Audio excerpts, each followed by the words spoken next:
Liverpool City Council used to have 88 youth workers.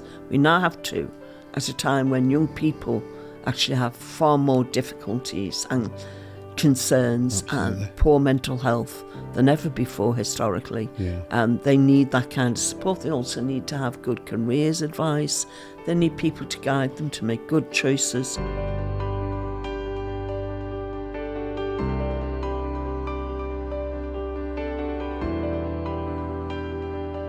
Good afternoon or good morning, whatever time you're watching this podcast, and thanks for rejoining us and watching this particular podcast, the Great and You podcast from the Great Schools Trust. So I'm your host, Steven Panter, and this is our 17th podcast, I believe, and I'm really excited today to welcome the Lord Mayor of Liverpool, Barbara Murray.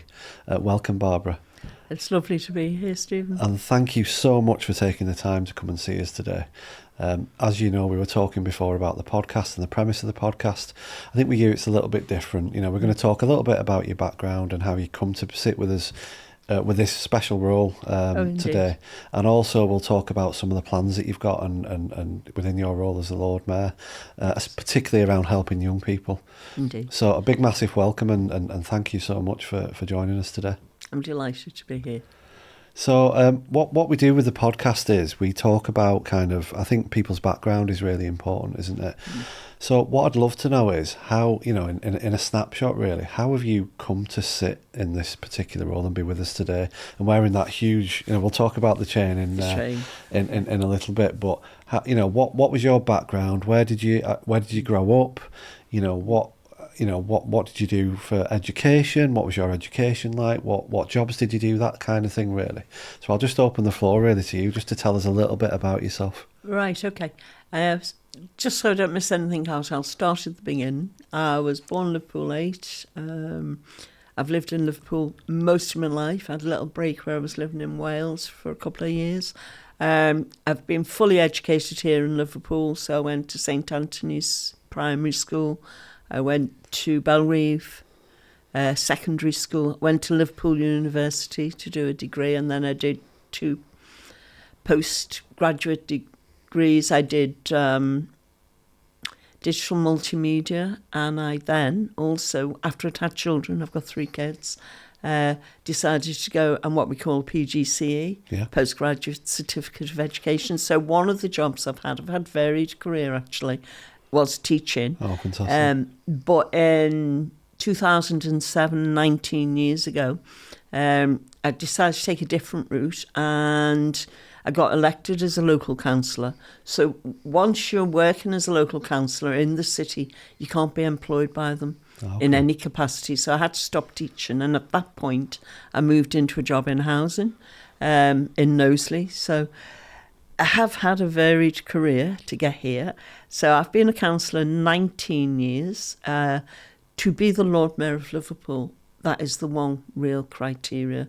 You have to be an elected councillor. And the decision is made by whoever is the leader of the city council at that time. Currently, we have a Labour council, and the leader of the Labour council, Councillor Liam Robinson, decided to ask me.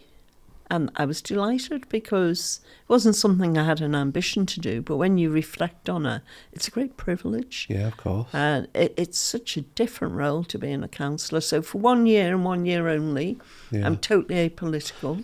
And lots of people don't realise that, do they? They probably most people would think it was for longer than a year, wouldn't they?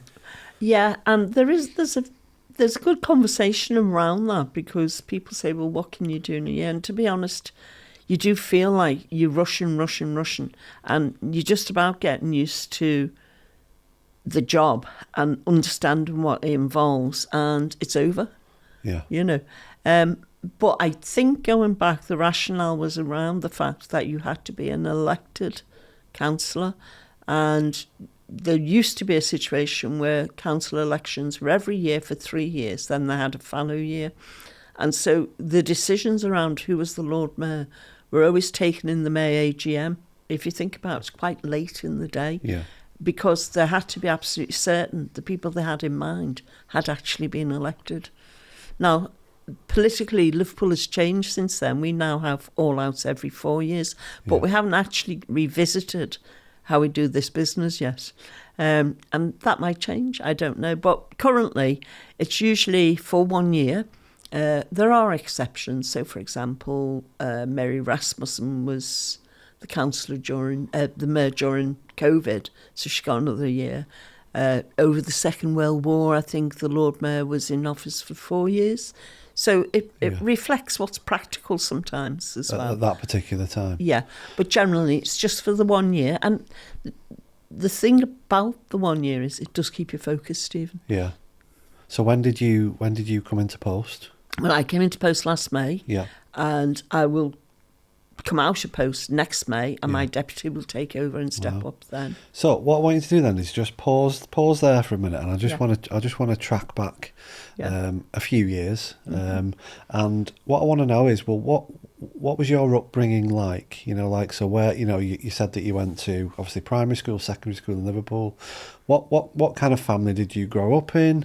What was it, you know, were you from a working class background? Oh, absolutely. Yeah. You know, what was that? What was it like? You know, I think people are interested, I think, when they watch this podcast about what people's stories are, you know, how they come to sit where they are today. And you've obviously, you know, you've got an amazing story, haven't you? Well, you know, working class background, definitely. Yeah. But also too, I would say in our family, my dad and his two brothers in particular used to talk about politics a lot, and they were very keen, as people were going back, to set up trade unions in work. Yeah. I mean, we tend to take that for granted now that you've got that kind of protection. So for me, I would say politically, the route in was via the trade unions. So I always was a member of a trade union. So you were exposed to those conversations from an early age. Indeed. And do you think that was what ignited your interest in politics? Well, yeah, but I think some of it has to be your personality as well. Yeah. You know, I've always been interested in justice, fairness. I suppose really I was a born socialist. I don't know. I can remember in my teens being really agitated by famines in hot countries, Africa, kids starving, stuff like that, and the unfairness of all of that. And also then when you look more locally, you know, things like, I don't know, the miners' strike. I did join the Labour Party quite young. So, you know, the trade unionism sort of moved me towards that thinking. Yeah. But for very many years as a Labour Party member, I literally was just a soldier, a foot soldier, doing the leafleting. Door knocking, those kind of things as needed. Did you do okay in school? Did you do well? Or? Oh yeah. I left school at 18. Yeah. It's interesting, with a couple of A levels, and went to work in the civil service, and I worked there for about 6 years in the tax office, but got really bored, incredibly bored, and then decided I'd go back and do more A levels, which I did for 12 months. And then I went to the university and did a philosophy degree because it was just something I was interested in. Yeah. Back in the day, we were very lucky. We didn't have to pay the fees. Wasn't you? 40,000, 50,000? Yeah. No.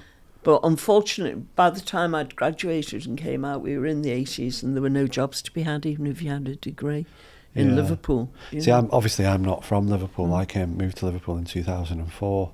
But you always hear about, you know, what Liverpool was like in the early 80s. It was tough. It was really desperate. Yeah. You know. What was it like from your point of view? I don't know why it happens this way, but you can still see this today, not here so much. Well, certainly not here, but in other parts of the country. When you've got shop fronts boarded up, the place takes on a kind of greyness. This is how I always remember Liverpool at that time, and yet physically... We still had all our fabulous buildings in the 80s. It wasn't like they weren't there for that time. Yeah. It was like your focus was on the negative, and it felt dreadful. Yeah. And there was a mass exodus from Liverpool.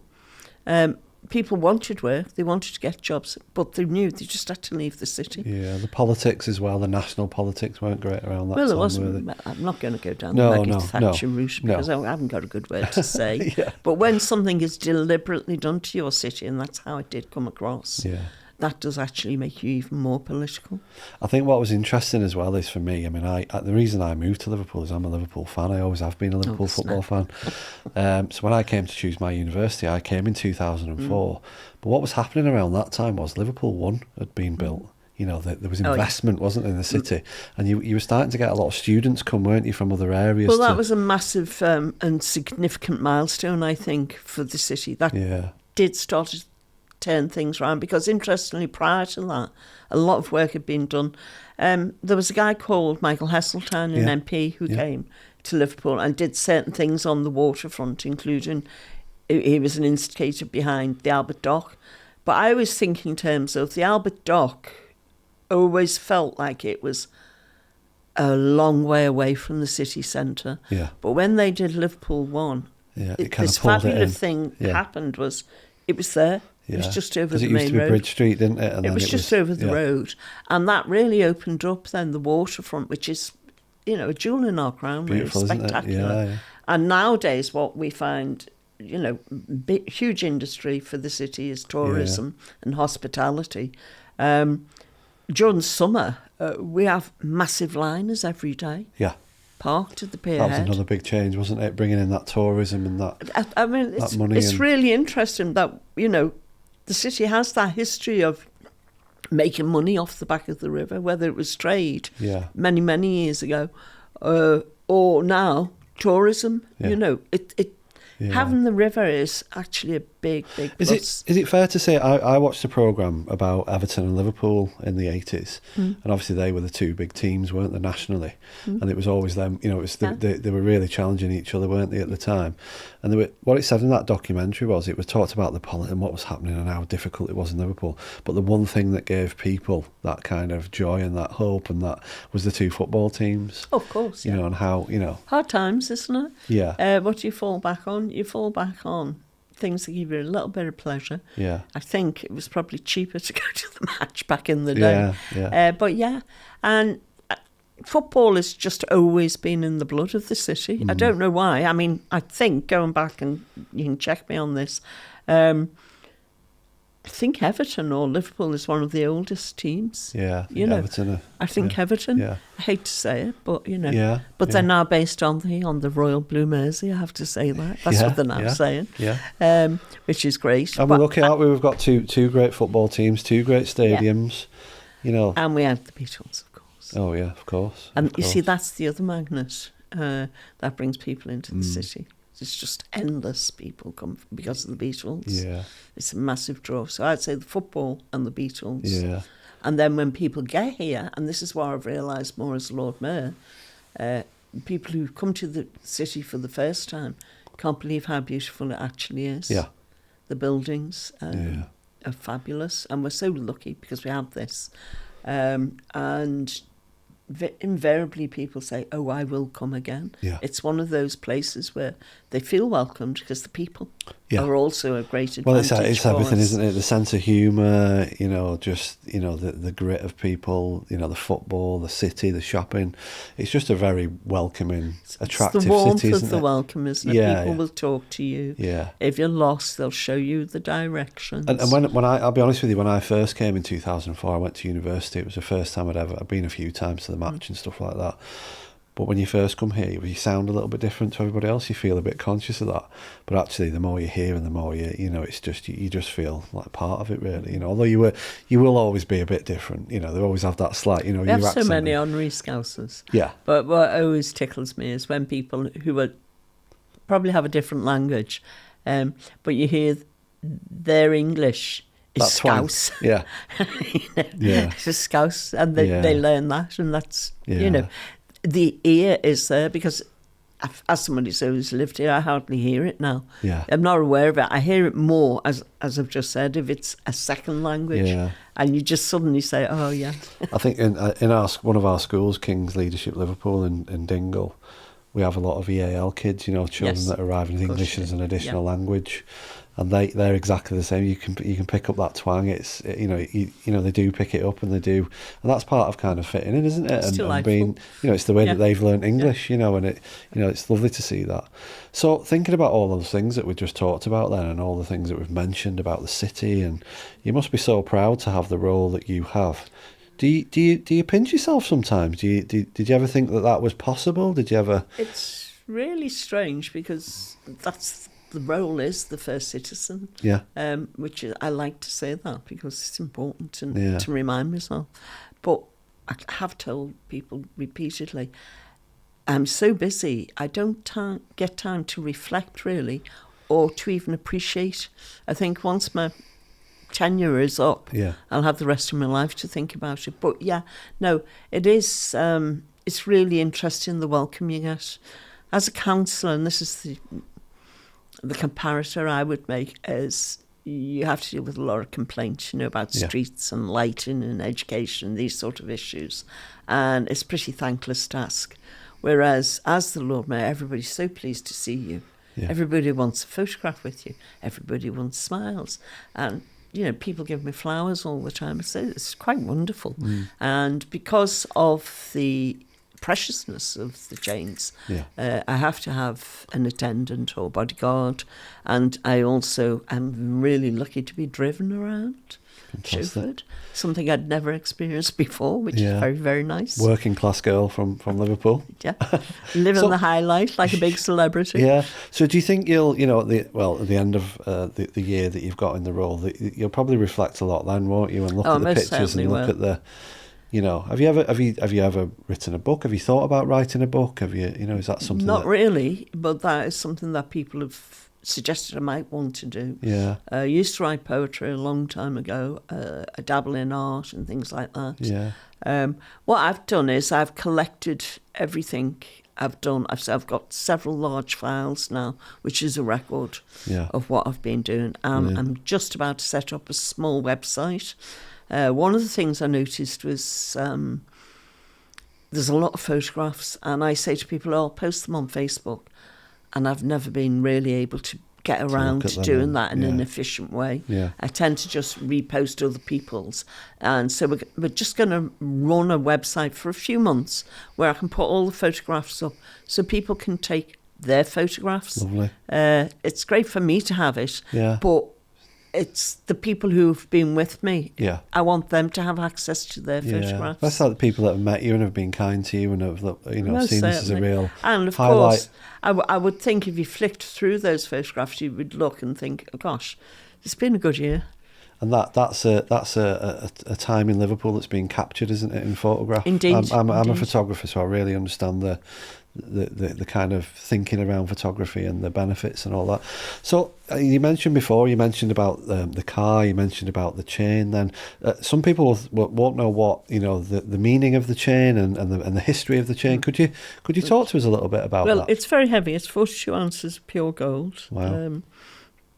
And I keep telling people it's Poseidon and Neptune, but it isn't. It's actually Poseidon's son, Triton. Okay. You have to know your Greek gods. Yeah. And the bird is the cormorant, but we call it the liver bird.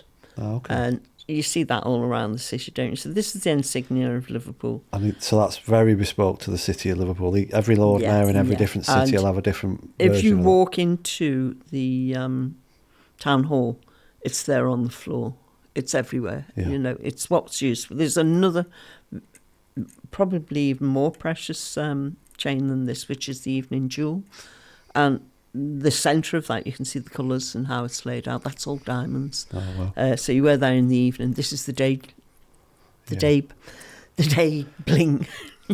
And I was asking you, weren't I, before? Because people don't know, do they? They don't know about things like this, and it's really interesting. No, and it is beautiful, and especially when we're in schools, kids really love looking at Yeah. it and just holding the weight of it. Do we know how old it is? It's over 200 years old. Okay. So And I was asking you, wasn't I? Is it pure gold? it is pure gold. Yeah. And what's the most interesting thing about it, I don't know if people can see that, is on the back of each link is the insignia.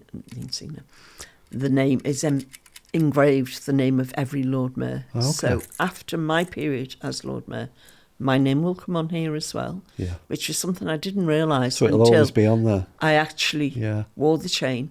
And your name also goes on the board in the town hall chamber, Yeah. which is great. So essentially, will that chain get bigger every year? No, No. there's still loads of space on it Oh, for, okay. All right. for Bro. that. Bro. And they're very clever the way they do it. They'll do it on every little inch, you know, but they get them on. That's And really you must have to interesting. use a very Yeah. So what's the strong magnifying glass to do that work. yeah? So what are the rules then? Do you have to wear that if you're on a public event? You know, is there any time where you don't have to wear it? What we tend to do This will is be the jangle, if you like, that people Yeah. want to know about. well, if I'm invited to what we call an engagement, Yeah. people have to fill in a form. And that way they can make sure I have somebody with me, an attendant. Yes. Because this is insured for a lot of money. Yeah, of I think for course. about £1 million. Wow. So, you know, it's not the sort of thing you can just walk down the street wearing. Yeah. So that's how they manage that.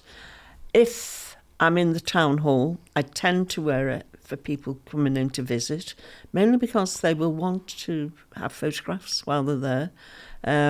Often we'll get people from around the world, consuls, ambassadors. So as the first citizen, you have to be there to welcome people Yeah. to the town hall. And, you know, that's a nice part of the role because you're meeting people and you're learning about other cultures. Yeah. And it's really good to be able to represent Yeah. Absolutely. our city in that way. Yeah. So you would most certainly be wearing the chain then. If it's a dinner or a charity ball or something in the evening, I would wear the evening jewel. And for the Great New podcast, of course. You Well, know, of you'd have that on course, today. of You know. course. Oh, that's really, really interesting. So tell me about, and again, I'm asking on behalf of other people because I know that this not only am I interested in it, but I'm sure other people are.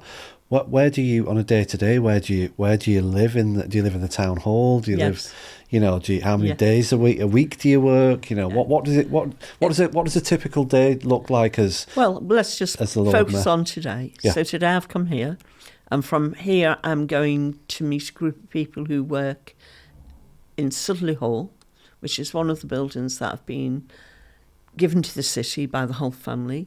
But there's a group working there, and today I'm going to go and meet with them because they do regular meetings with people who have a brain injury, and they'll be doing activities and crafts, maybe Oh, wow. growing. And then from there, we're going straight back to the town hall, and I have 4 meetings in a row, Wow. 1 o'clock, 2 o'clock, 3 o'clock, 4. And this evening is a lucky one, because that's me for the day then. Oh, okay. But often But it some will be the evenings- case, you go straight into the evening. So you Yeah. can have some very long days indeed. Yeah. And really, any time when I'm either not going out to meet people or welcoming people, I'm in front of my laptop trying to catch up with stuff like I have to. Part Yes. of the role of the Lord Mayor is fundraising. Yeah. So I'm having to organise events. I have a great team of people helping me. They're all volunteers. How big is your team then? What do you have an assistant? Do you We have about 30 on my team. 30? Oh, Yeah, wow. yeah. Wow. All voluntary? Yeah. Oh, yeah. wow. And All they from sort different of break. backgrounds, I imagine, and different... Well, that was part of disciplines. the difficulty, and this is the difficulty of the 12 months only. I pulled together a team of people I knew who all had skills.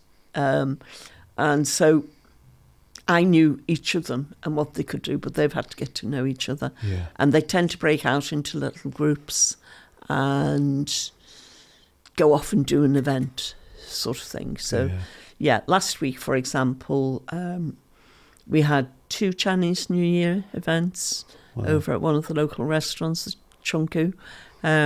So that was great because I didn't have to do the work for that, but I did help promote it because I have a Facebook page, Instagram, that sort of thing. So it's really important that I support, you know, getting information out. Can I ask you as well, so when you came into the post last May, what were your kind of priorities? What were your targets? Okay. And how you, without going into too much detail, how are you getting on? Have those priorities changed from what you've seen and what you found? And It's interesting. So every Lord Mayor, as I've said, has to fundraise for a charity. Yeah. My charity is Liverpool Education Grants Charitable Trust, and I selected them because I know them. I know what they do. They've managed legacy funding that's been left to the city. So they've been around since the 1800s, Wow. still going strong. And the way they've operated has changed over the years. So they might have, going back historically, oversighted 11 plus when it first started. They certainly did work around trying to get families to let clever kids go to secondary school at a time when it wasn't statutory to do so. But it's like your grammar schools and... Yeah, just families which might not have had money to send their kids on to secondary education, how they've supported that to try and help. Currently, the sort of things they do now is they'll make awards for cultural activities, really, that schools do, as opposed to they would not fund things that around the curriculum because the schools need to budget for that themselves. So they are the charity, and I've asked them to set up a ring fence fund called the Liverpool Lord Mayor's Legacy Funding. Nice. And because I had 3 beneficiaries that I wanted to raise money for, and the 3 are, I've been running for the last 7 years something called Liverpool Literacy Cycle. I know about that, yeah. So we go reading, writing, spoken word. We are in our 3rd year of spoken word this year, which is great because that is all voluntary really again. And if we had just a little bit of funding, it would help. Another one which is really important to me because I did used to write a lot of poetry and help set up the Dead Good Poets in the city is a designated poetry space in Liverpool. And I imagine that to be something like the Reader at the Mansion House, where, you know, you're doing everything around something. You could have a poetry library, CPD for teachers, coach loads of kids coming in, learn how to write poetry, that sort of thing. Yeah. And then the 3rd one, which is the one I'm trying to raise the most money for, is, again, another project I've set up in partnership with LFC Foundation, which is youth worker apprenticeships. And 6 or 7 years ago, I was the cabinet member for education, employment and skills. And we knew there was a career gap there. So I've told you this, but I keep repeating it. Liverpool City Council used to have 88 youth workers. We now have 2 at a time when young people actually have far more difficulties and concerns and poor mental health than ever before historically. And they need that kind of support. They also need to have good careers advice. They need people to guide them to make good choices. So that, to me, is the biggie. But we can pull down the apprenticeship levy to pay for their training, but trying to pay for that wages is expensive. So I've done 2 cohorts so far, and it costs $250,000 for 8. For 8 apprentices. What's the target? What would you like? What number would you like? I would like to raise about $1 million because I would love to be able to, for continuity, have enough money for 3 or 4 cohorts in line with, because one of the barriers used to be not having a local university because they gave up doing youth work and social work at universities. But it's recently come back. Last September, Hope and John Moores University now doing the level 6. Fantastic. So what you can do, and this is why I think it's really beautiful, you can recruit locally. They do the level 3. They go to one of the local universities. They come out without any fees, but their skills, which are transferable, are degree level, but they're kept locally here in the city where they're needed. Brilliant. Because one of the difficulties in Liverpool at this point in time is the opposite of the 80s. In the 80s, there were no jobs here. So we had to go out of Liverpool to find work. Nowadays, we've got some really well-paid jobs, but we haven't got a well-qualified workforce. So, you know, if you come out with degree-level skills, you will get work in Liverpool because Liverpool is vibrant at this point in time. We are regenerating at pace, and it's a great place to be and live. No, absolutely. I think what's really powerful about what you were saying there was about the impact, I think, of youth workers and the importance of that role. I think for us that work in schools as well, when you know, obviously we feel that support is in school, But some of the issues are when, kids are out in the community, there's nowhere for them to go, there's no youth workers educating and following on that role of schools and working alongside schools to prevent them from getting into crime and, things escalating, and then their life chances just right, massively Stephen. reducing. You're absolutely right. And as an ex-teacher, I'm the same myself. There's a limit to what schools can do. And I think over time, people may think, oh, you can just pay somebody a little bit of money and they can go and walk the streets with kids. Well, it's not like that. It's the same as being a qualified teacher, being a qualified youth worker. It's highly skilled, and you have young people that you're forming relationships with, and you're entrusted with their safety and their trust. Well, and what we know about kind of people in those roles as well is that young people will often disclose issues at home. Absolutely. Safeguarding issues, what's going on for them, things that they're worried about with them, the peers, the families, and their role within that process is absolutely key, isn't it? To be one of those multi-agency professionals that are trying to keep that young person and family also safe. They will be able to signpost and give advice. Absolutely. If you've got issues, you should go here. Children don't come ready formed as adults. They have to grow, and we all remember what it's like being a teenager. You have a lot going on in your life. Your body's changing, your thinking's changing, and usually you've got schoolwork to do. You've got lots of pressures on you, and I don't think any of us would say, I want to discuss my issues with my parents. No. You wouldn't particularly want to do stuff like that in school. Schools are busy places, aren't they? You're supposed to be there learning, and you're going from lesson to lesson. But in your time outside of, you want to be with people your own age. Of course you do. And I think that's where you notice that things are maybe not as they should be as a young person.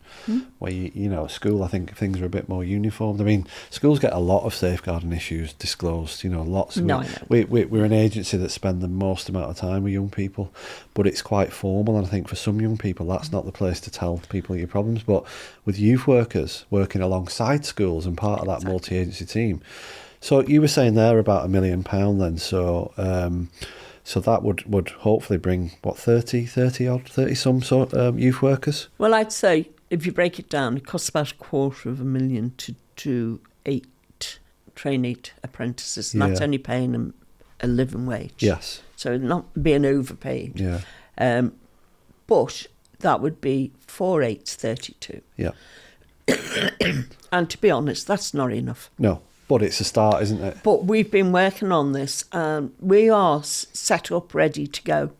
We're waiting for money to do the next cohort. We've done 2. They're both completed, and they've all gone on. How do people donate to things like this then? It's not an area that I know a lot about, so apologies. How do people donate? Can members of the public donate? Is it businesses? Absolutely, is it everybody. Everyone. But I've done something which I call the challenge, which is I've asked organisations and schools to help me. So to schools, because I really wanted young people to talk about youth provision, what it might look like and what activities they would like to see. And interestingly, mostly what they want is a safe place to sit and talk with each other, which isn't school and it isn't home. But you can donate if you go on to the council website, the City Assets it's called, or just Google Lord Mayor of Liverpool, and there's a donate button. Okay. So you can do it that way. But the challenge for me is that engagement, because I really wanted to do other things as well, raise the money. I want people to talk why. Why it's important to have youth workers. We ask that question all the time. The why is a really important question. It's not just what you want to do, but why you want to do it and why it's important. I mean, we were speaking briefly before, but we have 4 schools in our trust in Liverpool, and I know for at different levels: primary, secondary, alternative provision, and we have student parliament. So I know for a fact if you want to get some student voice, you'll be able to get it in our schools. So I'm more than welcome you to come. I'd love to come in and talk to them about the challenge. Brilliant. I know just recently St. Julie's have done a cake sale for me. Brilliant. So, it's not even about the amounts of money, it's about the engagement. Absolutely. So we'll talk about that afterwards. No, absolutely. Yeah. So, thanks for that, and thanks for kind of summarising that for people, because I didn't really know a lot about how that worked. I didn't know how you would set your priorities. I don't know. Sounds like it's going really well, but you're running out of time, aren't you? Now and I think it's a lot of money, because one of the things I've learned as Lord Mayor, is there is an awful lot of volunteering and charitable work taking place in the city. Yeah. Just under the radar. You know, you might know the bigger charities, but there's so much money being raised by ordinary people to help actually support services in the city and the needs of people. Yeah. And, you know, it's in my role, it's about acknowledging what they're doing and thanking them. Yeah. But it makes it quite competitive in terms of fundraising. Yeah. Yeah, no, that's great. I mean, like I say, you know, if we can help in any way, if we can put any details on the podcast, I know a lot of people will probably see this from you and other people coming on it as well. It does have more and more exposure. So if there's anything we can do around links to funding and things like that, if people are interested, then it's something, you know, that we're more than happy to spread the word and help you. So obviously the kind of closing part, if you like, of the podcast is to talk about, I suppose, well, you know, what will you do after the podcast? What will be your priorities, do you think? And do you think they've changed as with you having this role? You know, would you go back to your roots? Are you interested in looking at education, or, you know, looking at kind of what it is that how you can affect things positively, you know, within that? Well, I will certainly go back to being a councillor, a local councillor, because I still am. Right. Even though I'm apolitical for this year. Yeah. And there are no elections till 2027, so I've got another 12 months currently. I've been asked to stand again. Oh, bro. So, but we have to wait and see what happens then. That in next year. But, you have to excuse me, this cough. But I've been asked to go on a couple of boards, if you like, as a consequence of meeting people as Lord Mayor. Brilliant. So, some new irons in the fire, but some old ones I'll pick up. So, for example, I was the governor at Aldhay Hospital for very many years. And I've been asked by the chair of governors there, Dame Jo, to come back after being Lord Mayor. Fantastic. Because they like that continuity and stability at the hospital. Well, you've got so much experience, haven't you, of where you've been and what you've done and what you've influenced, but also your background, you know, as a teacher, as, you know, a civil servant as well. Yeah. So, you know, I'm sure that you'll give a lot of support and a lot of advice and you'll take a lot from this particular role. So thinking about our young people then, because obviously the reason we do this podcast is for our young people, for our families. What advice would you give to our young people, first of all, from a careers point of view? You know, reflecting on your career and where you started and where you've come to, you know, what advice would you give to them around their education? I would say this is something that's quite pertinent. I was literally in St Margaret's School on Egbert Road doing speed dating for careers. Brilliant. Monday before last. And I give the same advice pretty much, because we are, I think, at a point in time whereby nobody's certain about the work of the future. I think we're all certain about AI will have a great impact. Yeah. And that the landscape of careers will change. And so the best advice is to try and be as flexible as you can be. Yeah. And it's about these transferable skills. And that's the advice I'm giving to all the young people I meet, that if you can spot the jobs coming over the horizon and prep for them, really. I think making decisions around GCSEs and A-levels is incredibly difficult at the minute. Yeah. But having said that, you meet some young people who have very fixed ideas what they want to do. So if you want to be a doctor, get on with it. Yeah. What's it? I talked to my son. He's 17, just doing his A levels. Yeah. We've talked about what he wants to do in the future, and he's quite sensible. He's got a really sensible head on him. He's like, I'm not sure about going to university, because I'm thinking about the amount of money I'm going to be in debt. But this is where I think apprenticeships. Well, that's what he said. Yeah. I would sell them to any young person. Yeah. Come out without debt. And when you listen now to young people, the other end of that some of them are saying the debt is going on for 50 years. Yeah. It's just too much, isn't it? Well, I'm 27 now, and I'm still paying my... No, I'm only joking. I'm older than 27. Well, that's what I mean. No, I'm 47, and I'm still paying my student loan. Exactly. So I was chatting to my son, I was saying, look, obviously leave your options open. But the great thing for young people is apprenticeships are such a good way to come out, like you say, come out of it without any debt. But also they've got that option of university and going to university as part of it as well. Yes. So, yeah, I mean, there's so many options, isn't there, for young people? And I think we sometimes see young people on exam results day and it's like, oh, wow, I didn't get what I wanted. I didn't, and obviously we can't say to young people at the time, don't worry about it. There's plenty of time. You can go into education. Yeah. We live in a city, in a country where you can access education at any time. And I'm a product of that. I didn't go to university till I was 26. So I think a lot of young people worry about those milestones and, I need to get it at this point and that point. But well, yesterday, the announcement was 16.1% of young people are not in work, which is very high. And you know what?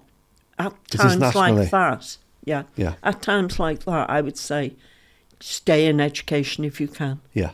And if an apprenticeship keeps you in education, choose that. Most apprenticeships will lead to some kind of practical work. Yeah. And there will usually be a shortage. Kind of alongside that, isn't it? Yeah. Whereas I think sometimes going off to do more academic degrees, so for example, I did philosophy. What do you do with that when you finished? I mean, that was a total indulgence. Yeah. Well, it worked out, didn't it? It worked out.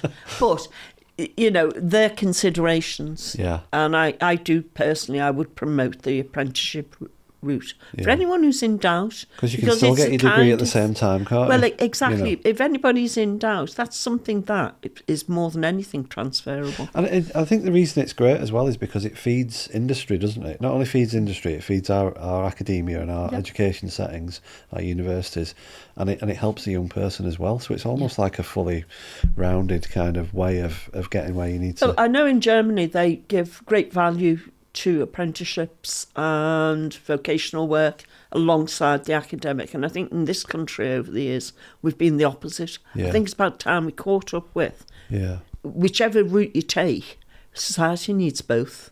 Yeah. No, I think it's great. And I think the way, what I've learned from you today as well is I've learned that actually, you've been a counsellor for a good number of years and talking about AI, talking about your emails, talking about... It sounds like you've had to keep up with that aspect of the world changing and the world, which is amazing. We're all working in the same world, aren't we? And we're influenced. Yeah. I mean, one of the biggies for me was when they first started putting computers on our desks. By osmosis, we learned how to do emails. And the next one was during COVID. By osmosis, we learned how to have meetings online. Zoom calls, and that was very uncomfortable in the start, wasn't it? It was like, I don't like this, but we just did. We do it now, don't we? And now it's old hat. Yeah. Oh, well, I just want to thank you as well just for coming on. I want to thank you for your advice. I want to thank you for your wisdom as well and what you've shared with us. And I think your journey has been fantastic, hasn't it? And I hope you come back and see us maybe in a few months' time and come and visit our schools as well. You're more than welcome. We've got 3 or 4 schools in Liverpool that I'd love for you to come and see, and our young people get a lot from it. And I think you'll be able to advise as well and talk about some of your experiences and what your hopes for the future are.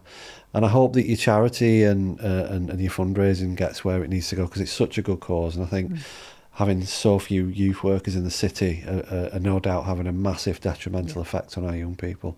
So that project alone, single-handedly, one of the things I would just say, amazing. An example I've been using recently is there's a catchment problem in the city. There is, yeah. We've had somebody on the podcast. And 5 years ago, when I was doing my problem-solving groups as a counsellor, I heard people talking about this. Yeah.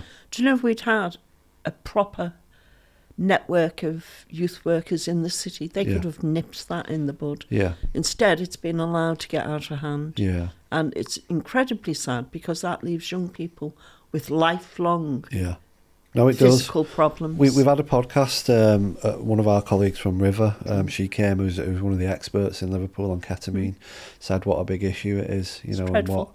But like I say, it shows you, doesn't it, that lack of early intervention and early support down the line can then create massive medical problems and psychological problems for those people. Bladder issues are for life. Yes. And they will mean the NHS will, for those people, have to keep treating them. Yeah. So it's an expensive outcome as well as a very sad outcome for the individual. Yeah. No, I think you're right. So yeah, It's about where you invest your money. No, absolutely. One of the arguments I would use, Stephen, and I will say it, is any penny you invest in early years children and young people is the best investment we can ever make. Yeah, brilliant. And what a really nice way to finish. And like I say, I wish you all the luck. And you know, I can tell from your passion and from your experience and the direction that you want to follow that you take this role really seriously, and it's really important to you as well. So thank you so much for sharing a little bit of detail on what the role is and what it looks like, and you know how you're trying to make a difference. I think that's the most important thing, isn't it? And probably people wouldn't really realise that without watching something like this. Is what does it mean to be the Lord Mayor of Liverpool? Indeed. So thank you so much for giving us that insight. Thank you for inviting me. And we hope to see you again. Yes. Thank you very much. All Thank you. Bye-bye. And thanks, everybody, and thanks for tuning in. And we will try and put some information there at the end of the podcast around where you can actually, whether it's £1 or £10 or whatever it is, you can provide some support to the Lord Mayor's priorities and, you know, and her kind of projects for this year. So thanks very much to Barbara for coming onto the podcast, and we will see you again next time. Thank you. Bye-bye.